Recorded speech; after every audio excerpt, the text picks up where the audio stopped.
오늘은 다윗 언약 두 번째 시간입니다. 다윗과 왕조라는 제목으로 함께 말씀을 나누겠습니다. 여러분들은 아프리카에서 복음을 전했던 데이빗 리빙스톤에 대해서 들어보셨을 것입니다. 이 리빙스톤과 함께 동역을 했던 사람 중에서요, 스탠리 경이라는 사람이 있었습니다. 이 스탠리 경이 어느 날 한 추장이 다스리는 지역에 도착을 하게 되었습니다. 그런데 거기에 들어가서 활동을 하려면 그 추장의 허락이 필요하다는 것이었습니다.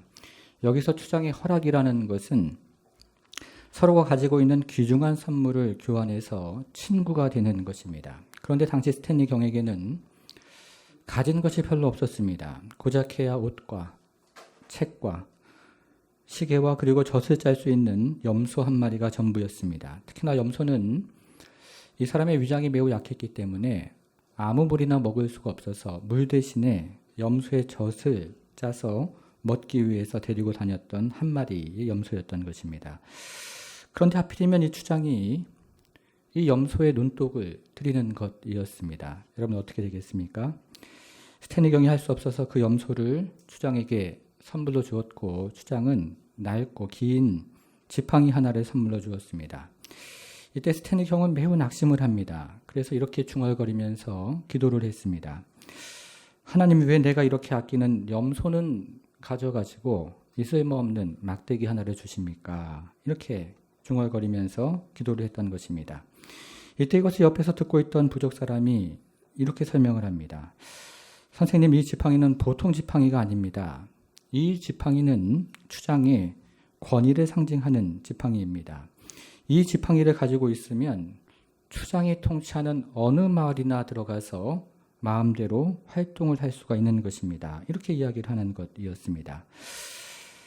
그 이후로 이 리빙스톤과 스탠리 경은 아프리카에 있는 어느 지역에나 들어가서 활동을 할 수 있었고, 결국 수많은 결신자를 보았다 하는 이야기입니다.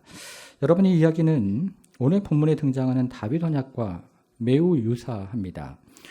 오늘 본문인 사무엘하 7장을 전부를 읽어보면 하나님께서 다윗에게 약 10가지 정도의 약속의 말씀을 해주시는데요. 그 중에서 가장 중요한 것이 우리가 살펴보는 왕조에 대한 언약입니다. 이것은 마치 추장이 스탠리 경에게 통치의 막대기를 주는 것처럼 하나님께서 다윗 왕조에게 통치의 막대기를 주는 것과 흡사한 것입니다. 이것을 좀 더 구체적으로 한번 살펴보겠습니다. 말씀 노트가 3면에 있는데요. 같이 한번 보겠습니다. 첫 번째는 다윗에게 영원한 왕조를 언약하셨습니다 하는 내용입니다. 하나님께서 다윗에게 영원한 왕조를 언약하셨습니다. 우리는 지난 시간에 다윗의 안식에 대해서 살펴보았습니다. 이렇게 다윗이 안식을 할 때였습니다. 다윗은 백향목으로 만들어진 왕궁에서 살면서 하나님의 궤가 휘장 가운데 있는 것이 늘 마음에 걸렸던 것입니다. 그래서 사울은 나단 선지자에게 하나님의 성전을 지어야겠다고 제안을 합니다. 그런데 하나님께서 이 제안을 거절을 하십니다. 그리고 오히려 다윗에게 언약의 말씀을 주시는데요. 그 중에서 가장 중요한 것이 바로 오늘 우리가 살펴보는 왕조에 대한 언약인 것입니다.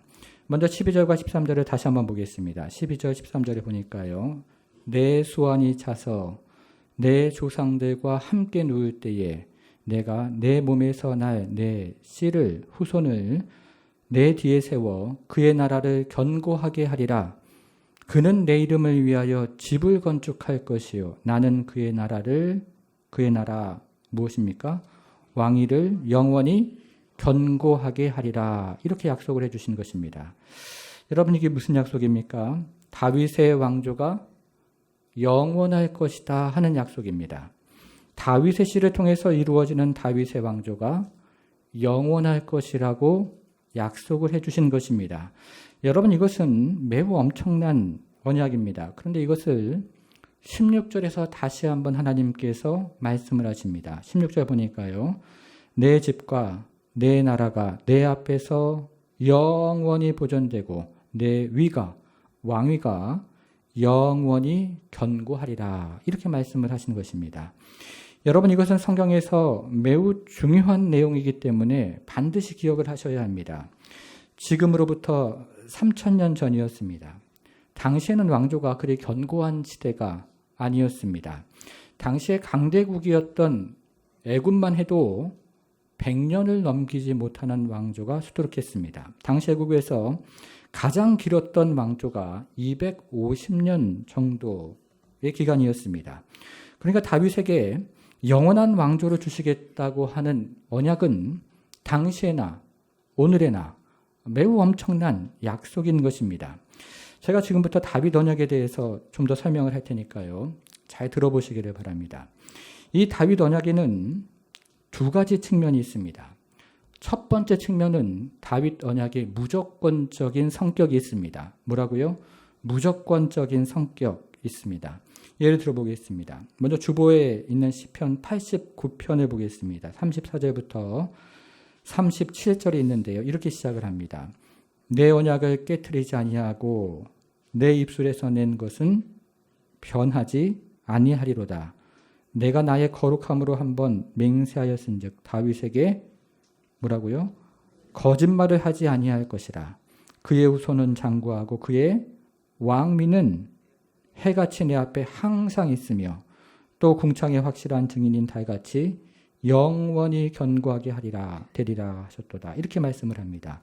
이게 무슨 말이겠습니까? 다윗의 왕위가 영원하다는 것입니다. 만일에 다윗의 왕위가 끊어진다면 하나님께서 거짓말을 하는 것이기 때문에 그런 일은 일어나지 않겠다고 하나님께서 다시 한번 약속의 말씀을 하고 계시는 것입니다. 우리는 이것을 다윗 언약의 무조건적인 성격이다 이렇게 이야기를 하는 것입니다.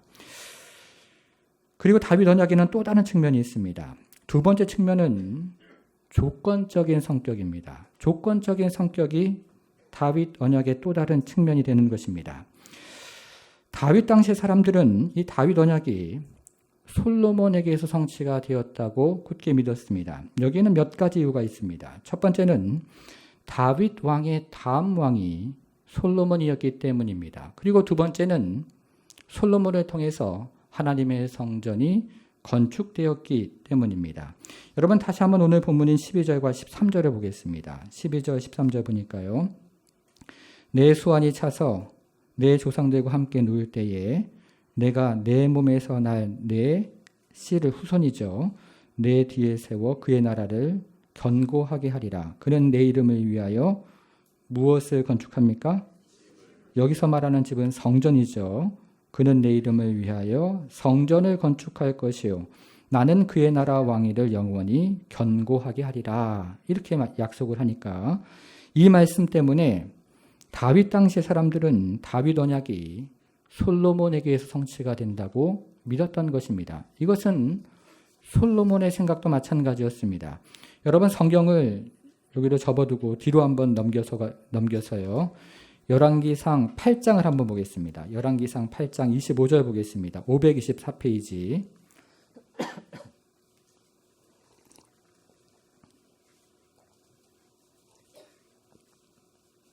열왕기상 8장 25절. 열왕기상 8장 25절 524페이지입니다. 이스라엘의 하나님 여호와여 주께서 주의 종 내 아버지 다윗에게 말씀하시기를 지금 솔로몬이 이야기하고 있는 것입니다. 내 자손이 자기 길을 삼가서 내가 내 앞에서 행한 것 같이 내 앞에서 행하기만 하면 내게서 나서 이스라엘의 왕위에 앉을 사람이 내 앞에서 끊어지지 아니하리라 하셨사오니.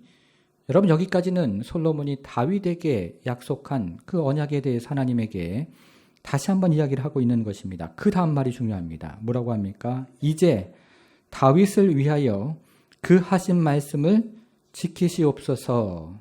무슨 말입니까? 솔로몬은 다윗에게 약속하신 영원한 왕조가 자신을 통해서 이루어진다고 믿었던 것입니다. 실제로 솔로몬은 매우 좋은 출발을 했습니다. 우리가 아는 것처럼 솔로몬의 재판에서 솔로몬은 지혜와 공의로 나라를 다스렸습니다. 그리고 하나님께서는 솔로몬이 지은 성전을 승인하셨고 그때부터 많은 백성들이 솔로몬 성전에서 하나님 앞에 마음껏 예배를 드렸던 것입니다. 그래서 솔로몬은 다윗에게 약속하신 영원한 왕조가 자신을 통해서 이루어진다고 굳게 확신을 했던 것입니다. 그런데 하나님께서는 또 한 가지 말씀을 하십니다. 한 장을 넘겨서요. 열왕기상 9장 4절과 5절을 보겠습니다. 열왕기상 9장 4절과 5절을 보겠습니다. 이렇게 이야기를 하죠.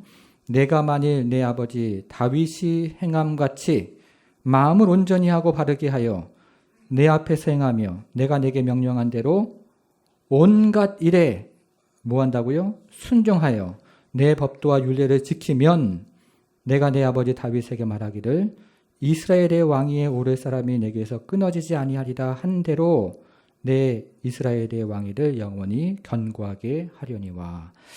여기서 4절 마지막에 온갖 일에 순종하여 내 법도와 율례를 지키면 이라는 말이 중요한 것입니다. 하나님께서는 다윗 언약이 이루어지는 단서를, 단 하나의 단서를 붙이셨는데 그것이 무엇이냐면 바로 온전한 순종이었던 것입니다. 온전히 순종하는 의로운 아들을 통해서 영원한 왕위를 주시겠다고 언약을 하셨던 것입니다. 우리는 이것을 다윗 언약의 조건적인 성격이다 이렇게 이야기를 합니다. 정리를 하면 다윗 언약에는 무조건적인 성격도 있고 동시에 조건적인 성격이 있는 것입니다. 다윗 언약의 무조건적인 성격 때문에 다윗 왕조는 영원해야 합니다. 그러나 조건적인 성격 때문에 다윗의 시중에서 의로운 아들이 영원한 왕조에 올라가서 통치를 하게 된다는 것입니다. 여러분, 그러면 다윗 언약이 솔로몬에게서 성취가 되는 것일까요? 그렇지는 않습니다. 비록 솔로몬이 다윗 왕의 다음 왕이 되었고 그리고 성전을 건축하는 왕이 되었지만 솔로몬은 의로운 왕이 아니었던 것입니다.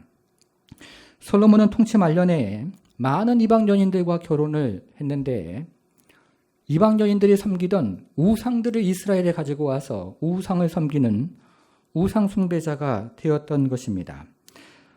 그래서 하나님은 이 솔로몬의 행동에 대해서 매우 단단히 화가 나셨고 솔로몬의 나라를 빼앗을 것이라고 선언을 하셨던 것입니다. 이것은 솔로몬 이후에 일어난 왕들도 마찬가지였습니다. 특별히 그 중에서 최악의 왕은 바로 므낫세였습니다. 므낫세는 살인을 저지르고 신접한 자와 박수를 불러들이고 하나님의 도성인 예루살렘에 아세라 목상을 세워서 우상을 숭배하는 우상 숭배자였던 것입니다. 이방 나라보다 더 가증한 죄악을 저질렀던 것입니다. 그 결과 다윗 왕조는 주전 1050년에 시작을 해서 주전 586년에 끝이 납니다. 400년 동안 지속이 되다가 막을 내린 것입니다. 여러분, 그러면 하나님께서 다윗에게 약속하신 영원한 왕조는 어떻게 되는 것입니까? 하나님께서 거짓말을 하신 것입니까? 이것을 시편 기자는 이렇게 질문합니다. 주보에요. 시편 89편 49절이 있는데요. 이렇게 질문하는 것입니다. 주여, 주의 성실하심으로 다윗에게 맹세하신 그 전의 인자하심이 어디 있나이까? 라고 묻는 것입니다. 주여, 이전에 당신께서 다윗에게 맹세하신 그 커다란 사랑의 언약은 도대체 이제 어떻게 된 것입니까? 라고 묻고 있는 것입니다. 여러분, 도대체 하나님의 언약은 어떻게 된 것입니까? 이 질문은 잠시 후에 다시 한번 살펴보겠습니다. 이제 두 번째를 보겠습니다. 두 번째는요, 다윗의 후손이 하나님의 아들이 될 것입니다. 다윗의 후손이 하나님의 아들이 될 것을 언약하셨습니다 하는 내용입니다. 우리는 지금까지 다윗 왕조에 대한 언약을 살펴보았습니다. 그런데 우리는 여기서 매우 중요한 또 한 가지 말씀을 듣게 됩니다. 여러분, 오늘 본문으로 돌아와서요, 사무엘하 7장 14절을 보겠습니다. 사무엘하 7장 14절을 한번 보겠습니다. 사무엘하 7장 14절을 보니까 이렇게 이야기를 하죠. 나는 그에게 아버지가 되고 그는 내게 무엇이 됩니까? 아들이 되리니 라고 약속을 하십니다. 하나님께서 아버지가 되어주시고 다윗의 후손이 아들이 된다는 것입니다. 여러분 별로 안 놀라시는데요. 이것은 당시에 상상할 수도 없는 하나님의 약속의 말씀입니다. 그리고 하나님께서는 시편을 통해서 다시 한번 말씀하시는데요. 주보 안에 있는 시편 2편 7절을 보니까 여호와께서 내게 이르시되 너는 내 아들이라 오늘 내가 너를 낳았도다. 이렇게 말씀을 하시는 것입니다. 다윗의 후손이 하나님의 아들이 된다는 것입니다.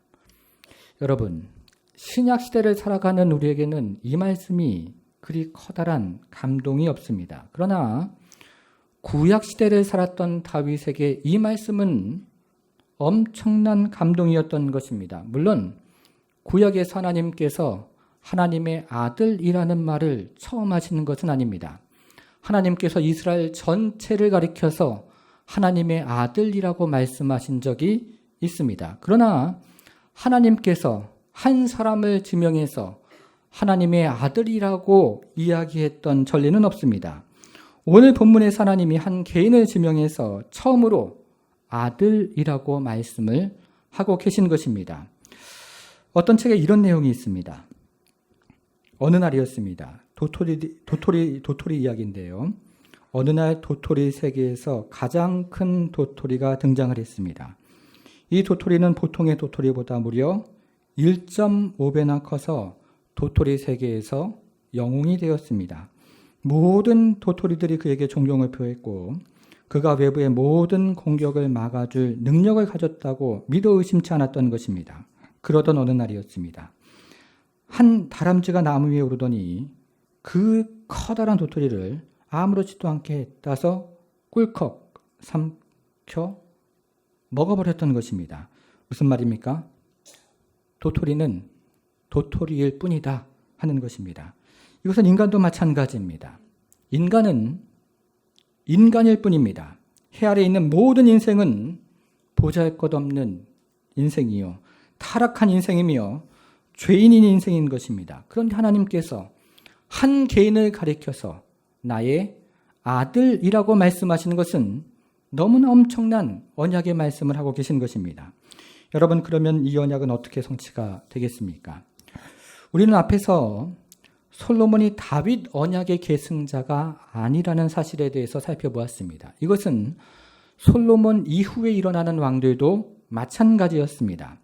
그러면 다윗에게 약속하신 하나님의 아들은 과연 누구입니까? 지금부터 하나님의 아들에 대해 설명하는 두 개의 시편을 살펴보도록 하겠습니다. 먼저 주보 안에 있는 시편 16편 10절입니다. 같이 한번 읽어보겠습니다. 같이 읽겠습니다. 시작. 이는 주께서 내 원수를 손에 버리지 아니하시며 주의 거룩한 자를 멸망시키지 않으실 것임이니이다. 이 시편은 다윗이 고난당할 때 하나님께서 보호해 주시기를 간구하는 시편입니다. 그래서 다윗은 주께서 내 영혼을 수월에 버리지 아니하시며 라고 간구를 했던 것입니다. 여러분, 그런데요, 이 구절에서 그 다음에 나오는 말이 매우 중요합니다. 이렇게 이야기를 합니다. 주의 거룩한 자를 멸망시키지 않으실 것임이니이다. 이렇게 얘기를 합니다. 다윗은 주의 거룩한 자가 멸망당하지 않을 것을 확신했던 것입니다. 무슨 말입니까? 죽음에 멸망당하지 않는 자가 바로 하나님의 의로운 아들이 될 것이라고 확신을 했던 것입니다. 무덤에 멸망을 당하지 않는 자가 바로 하나님의 의로운 아들이 될 것이라고 확신을 했던 것입니다. 여러분, 이번에는 성경을 넘겨서요, 시편 110편을 찾아보겠습니다. 제 성경은 885페이지인데요. 시편 110편을 한번 찾아보겠습니다. 시편 110편으로 가보겠습니다. 885페이지 1절부터 7절 있는데요. 같이 한번 읽어보겠습니다. 1절부터 7절을요. 같이 한번 읽도록 하겠습니다. 시작. 여호와께서 내 주에게 말씀하시기를 내가 내 원수들로 내 발판이 되기까지 너는 내 오른쪽에 앉아 있으라 하셨도다. 여호와께서 시온에서부터 주의 권능의 귤을 내보내시리니 주는 원수들 중에서 다스리소서. 주의 권능의 날에 주의 백성이 거룩한 옷을 입고 즐거이 신하니 새벽 이슬 같은 주의 청년들이 주께 나오는도다. 여호와는 맹세하고 변하지 아니하시리라. 이르시기를 너는 멜기세덱의 서열을 따라 영원한 제사장이라 하셨도다. 그의 오른쪽에 계신 주께서 그의 노하시는 날에 왕들을 쳐서 깨뜨리실 것이라. 문 나라를 심판하여 시체로 가득하게 하시고 여러 나라의 머리를 쳐서 깨뜨리시며 길가에 시냇물을 마심으로 그의 머리를 드시리로다. 아멘. 한 구절 한 구절이 매우 중요한데요. 여기서 우리는 하나님의 의로운 아들의 성격에 대해서 듣게 됩니다. 먼저 1절을 보겠습니다. 여호와께서 말씀하시기를, 그 뒤를 보니까요. 너는 내 어디입니까? 오른편에 앉아 있으라. 이렇게 말씀을 하십니다. 이것은 하나님의 아들이 하나님의 오른편에 앉게 되는 아들이라는 것입니다.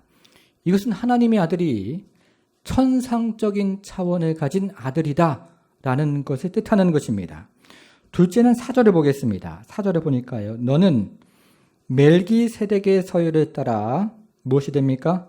영원한 제사장이라. 이렇게 얘기를 합니다. 이것은 하나님의 아들이 영원한 제사장의 기능을 감당하는 아들이라는 것입니다.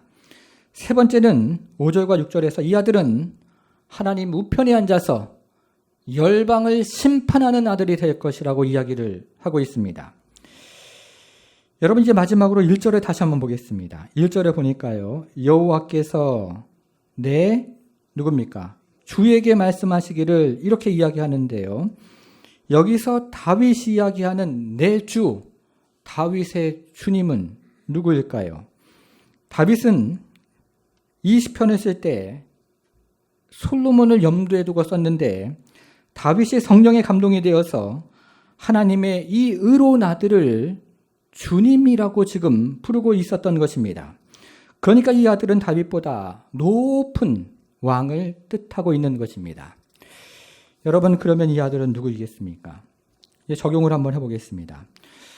우리는 지난 시간에 다윗 언약에 대한 이해를 돕기 위해서 아브라함 언약에 대해서 잠시 살펴보았습니다. 창세기 11장에서 하나님께서는 아브라함에게 자손과 땅에 대한 약속을 하셨고 이것을 창세기 15장에서 다시 한번 확증을 해 주셨습니다. 그러나 당시 아브라함에게는 자녀가 없었고 나이가 100세에 가까웠기 때문에 아브라함은 이 하나님의 언약을 믿을 수가 없었던 것입니다.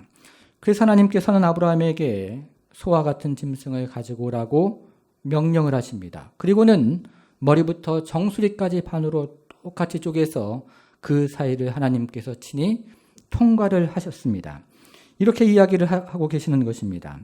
아브라함아, 만일 내가 약속을 지키지 못하면 내가 이 짐승들처럼 죽임을 당할 것이다.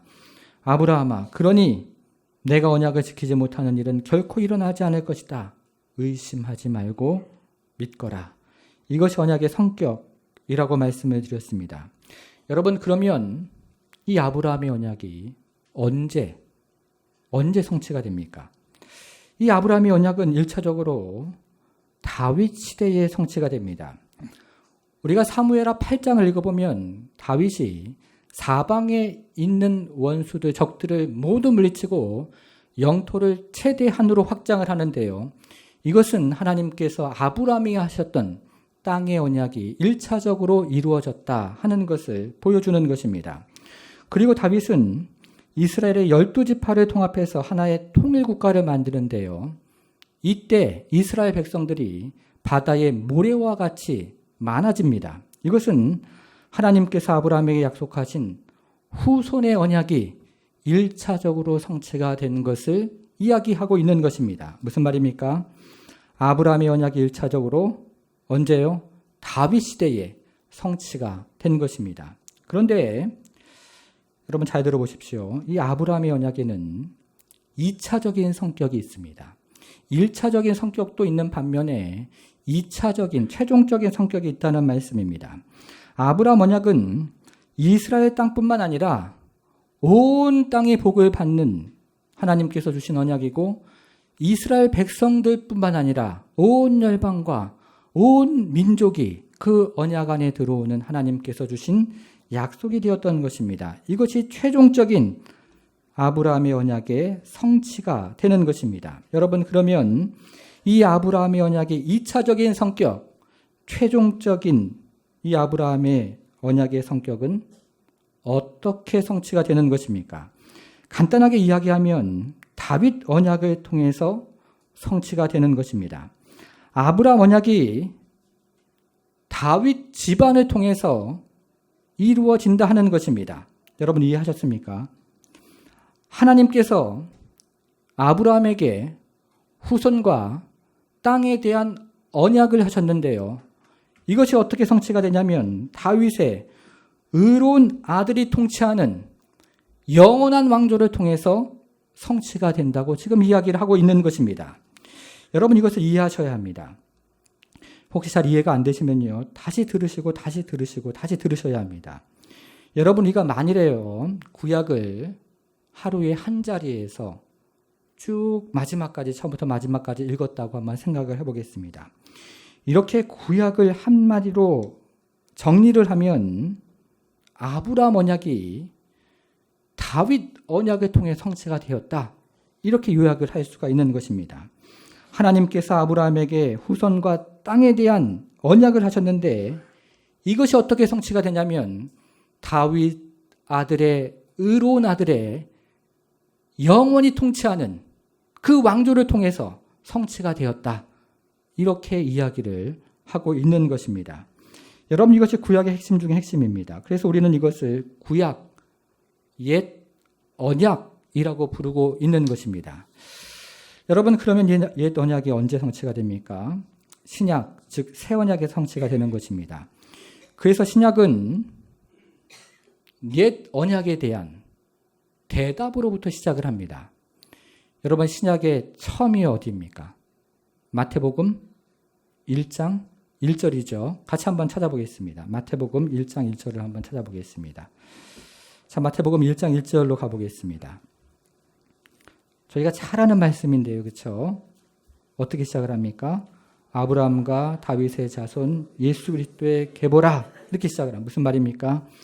아브라함 언약을 성취하고 다윗 언약을 성취하셨던 분은 바로 예수 그리스도다.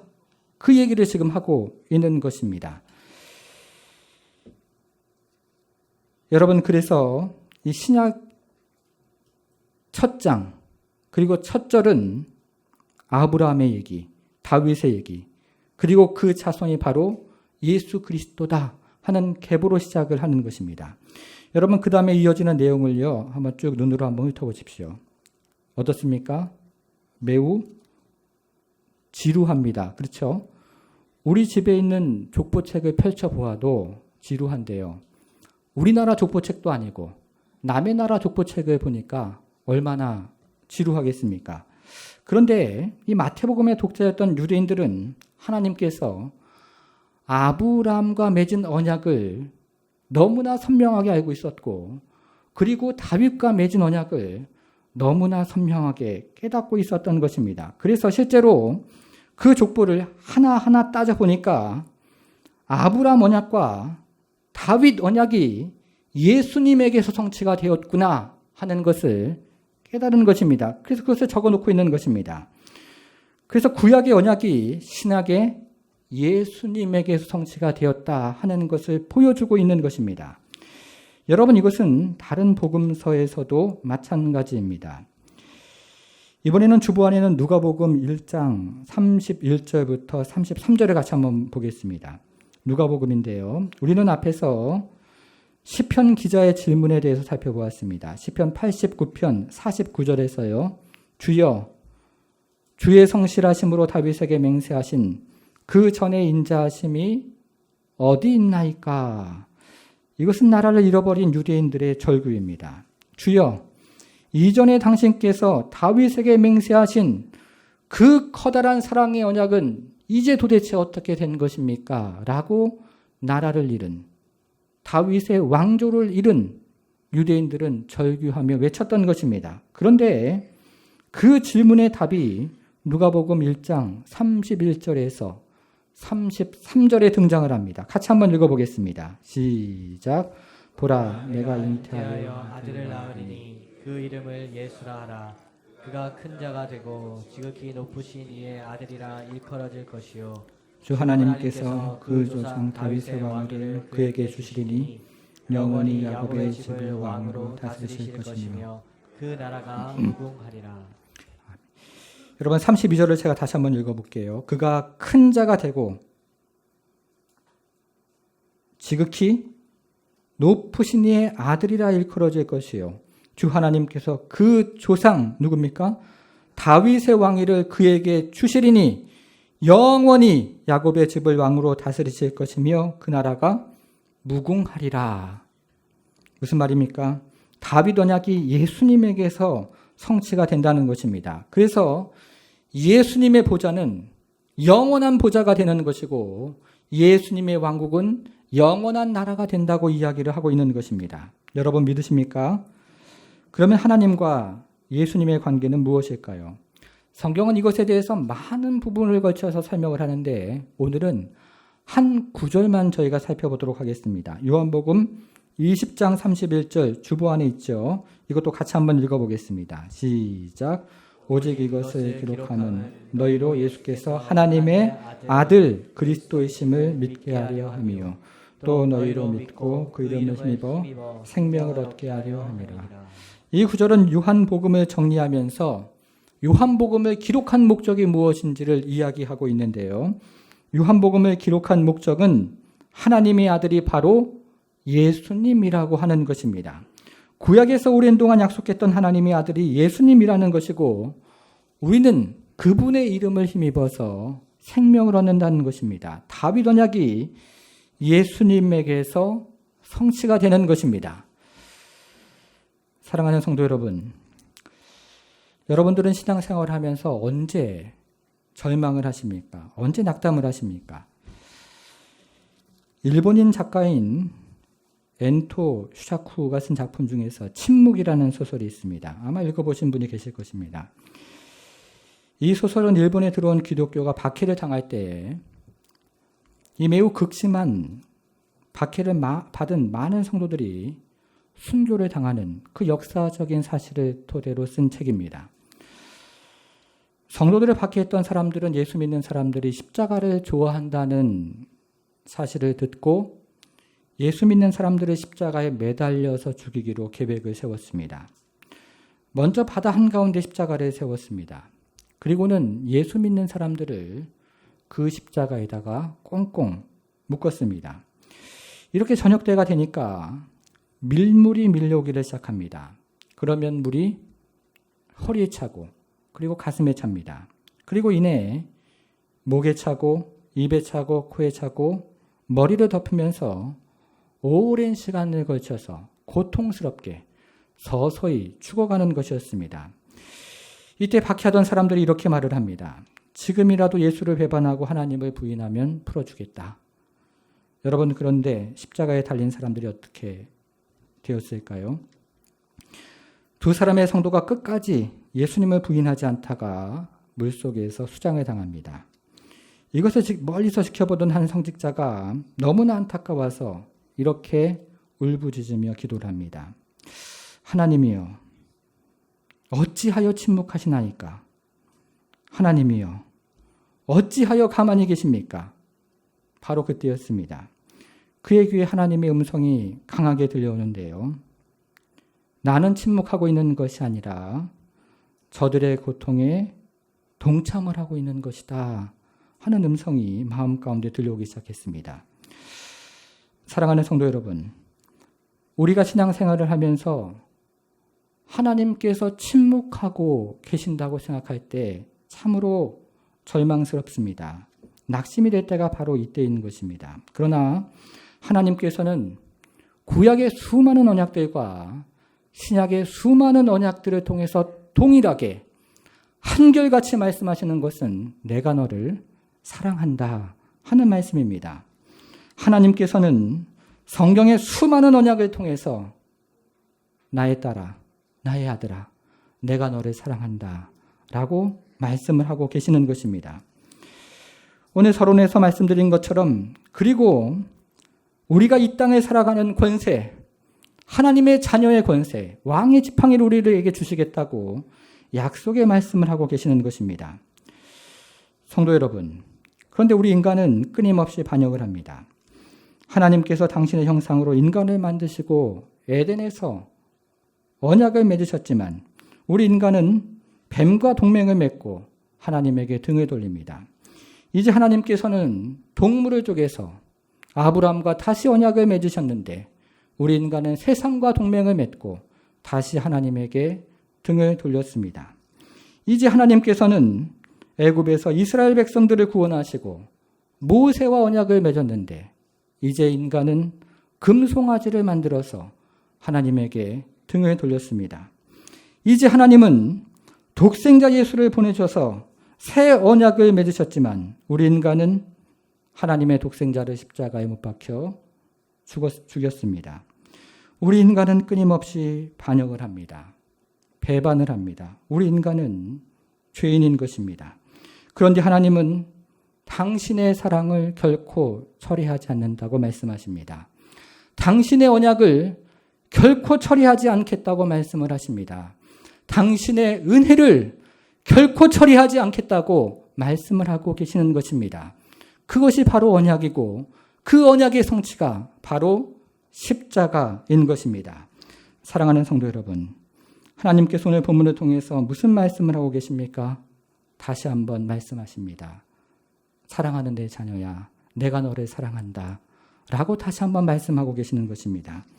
우리가 병들 때에도 사랑한다고 말씀하시고 우리가 고통당할 때에도 사랑한다고 말씀을 하고 계시는 것입니다. 독생자 아들 예수 그리스도를 보내주셔서 십자가에 못 박히기까지 내가 너를 사랑한다고 말씀을 하고 계시는 것입니다. 사랑하는 성도 여러분, 이 언약의 사랑을 붙잡고 하나님의 품 안에서 살아가는 그런 복된 성도가 되기를 주님의 이름으로 축복합니다.